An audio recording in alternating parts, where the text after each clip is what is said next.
Maintenant, je vais vous parler de mon pommier qui est quand même assez âgé. C'est un spécimen d'environ un bon 15 ans, je vous dirais.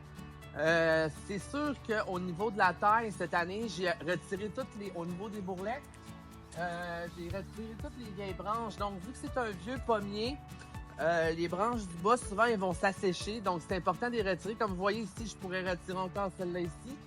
J'ai retiré aussi à la base, j'ai tout nettoyé. Il n'y a aucun gourmand. J'ai mis le 30 cm. Et puis, en dessous, lors de la taille, ce que j'ai fait aussi au printemps, c'est que j'ai passé mes doigts en dessous des branches pour enlever, dans le fond, la taille manuelle en les cassant. Vous voyez comment est-ce que l'arbre est éclairci. Il laisse rentrer le soleil à l'intérieur pour une bonne aération.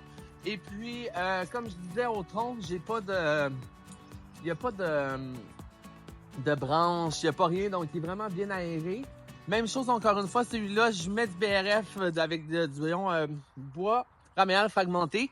Je mets aussi du lactosérum comme fertilisant.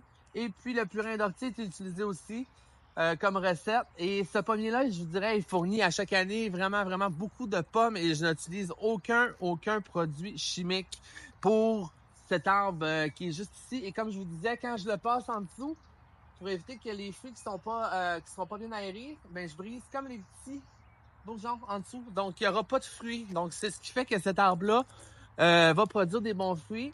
Et puis, c'est sûr que c'est beaucoup de l'entretien. Il y a du triage à faire, retirer les fruits qui sont piqués et tout.